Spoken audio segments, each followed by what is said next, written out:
Welcome back everybody, Captain Gino here. Today we're on the St. Johns River in Central Florida. We're gonna break down some shell bars for you, show you why some shell bars are going off certain times of the year and others are going off other times of the year. What you need to look for so you can stay connected to the fish more often when you're on the water.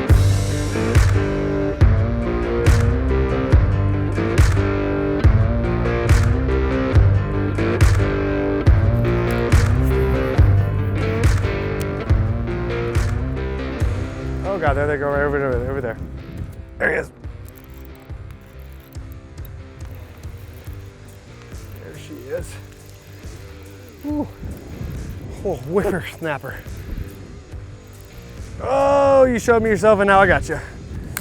It is hard to beat the old lipless on the river this time of year. These river fish will really throw you for a loop. A few weeks ago, they were on bluegills. A little early for bluegills, but they got on the shell crackers like bam, all of a sudden. Then they said, no to the bluegills because the menhaden come running through here, and they just switch their focus immediately on menhaden. And you'll find this time of year on the river, the only thing you need to understand this time of year is what bait fish they're eating. Generally speaking, as soon as the fish are done spawning, whether it's March, April, May, they're gonna go directly from that to bluegills. Then as the menhaden come in, they're gonna switch to menhaden. Then the shad are gonna come in from the ocean to do their spawn. They're gonna switch to those shad, and you'll see those big marauding shad moving around. Then they're gonna be back on them bluegills, and it's gonna continue to be that until fall. And then as soon as they're done on them bluegills, you'll go on fish you've been on all summer long, and they're gonna be poof, gone. These fish could be miles, because what happens, those springtime shad that came to spawn, their fry are gonna hatch and they're gonna start making their way to the ocean. They hit the beaches around December. A few months leading up to it, they get focused on them shad, them young shad, coming out of little feeder creeks, little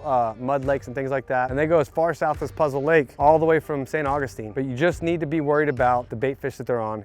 Do your best to mimic it. Try to be mindful of the size of the bait that's in the water. Little tiny jerk bait. These little menhaden they're on right now, they're like silver blue, silver greenish color, right? Those color patterns in a smaller size bait, like a lipless crankbait or jerk bait, do wonders. Always have your top water ready and some crankbaits, and then everything in between, because they will spin you out. But if you want to get your heart broke, rely on them fish being there every day. You need to be mindful of the season, what bait fish are coming through, and then where to locate those bait fish, because that's where those bass are going to be.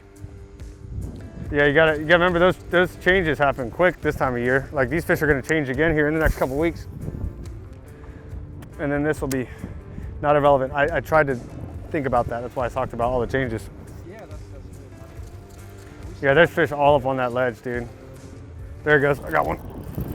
I knew I didn't even move the boat. I said, how many times did I say that?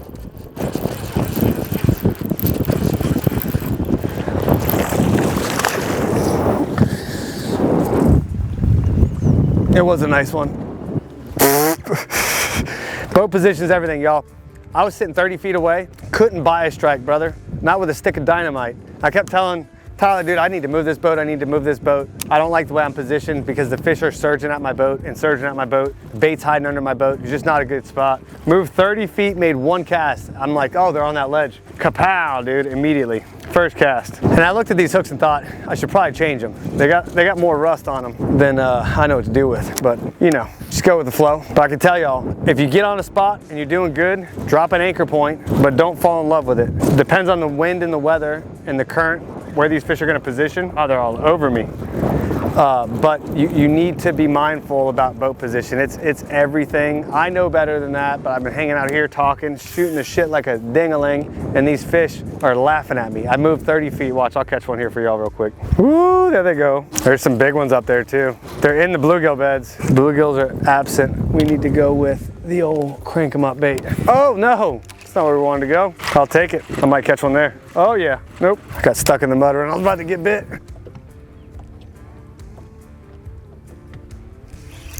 There he is.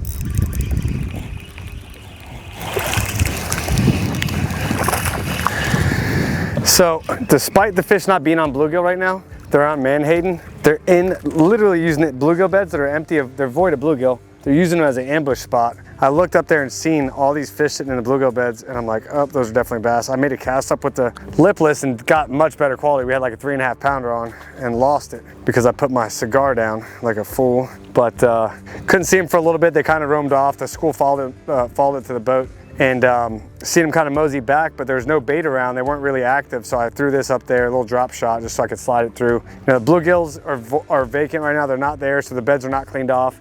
They're in a mucky area, and it is hard bottom, but that drop shot really excels in that situation. Bubba shot, whatever you want to call it. I got about 12, 13-inch leader on it, half-ounce weight to accommodate the current, but it keeps that bait up out of that muck just above the top of them. They definitely want to eat up all the bait. This Menhaden stays high in the water column. Very, very rarely are you going to see it pinned to the bottom like Shadowgit. It stays up high. So if it's not up off the bottom a little bit, it's like they don't want to touch it.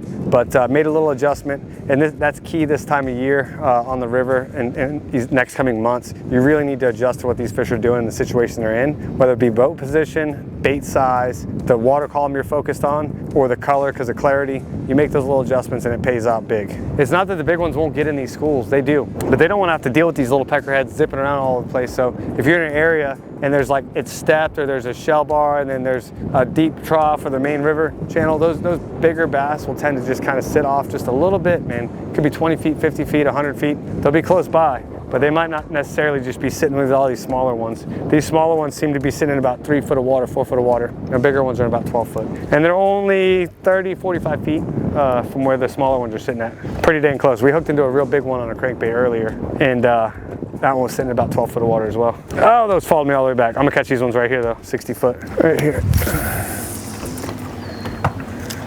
Doink. Right in them.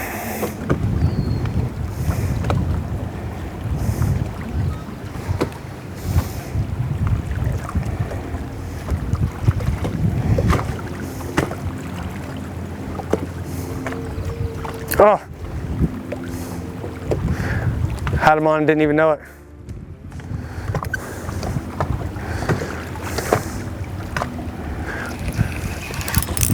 Got him. Called it. Called it. It's a good one. Nice. I could see those fish were so bright on the graph, they looked like they were ready to eat something. I put it in their head, and you've seen I had to sit there super still. These fish can get in a real negative mood right after they spawn, but they can be caught if you're willing to do what it takes. Come on, girl. Woo, son, that's a better one. Look at that chunky monkey. Tell me she ain't trying to get fat. Ooh. Look at the belly on her. That's a good one right there. Listen, y'all. If you're into this type of content and you want to grow as an angler, maybe you're trying to learn this river, I know she can be a real fickle beast, but I love her. She's near and dear to my heart. Check out Fishnologies in the link below. We include waypoints to areas like this, plus many other videos with exclusive lake breakdowns, tips and tricks, different techniques, the gear needed to achieve it, full breakdowns on electronics. There's no system out there like it. I really wish there was something like that available for me when I was a young angler, or just trying to learn, or even right now. But with that being said, it's $20 a month, fishnology.online. Check it out, the link's down in the description. Until next time, everybody, tight lines.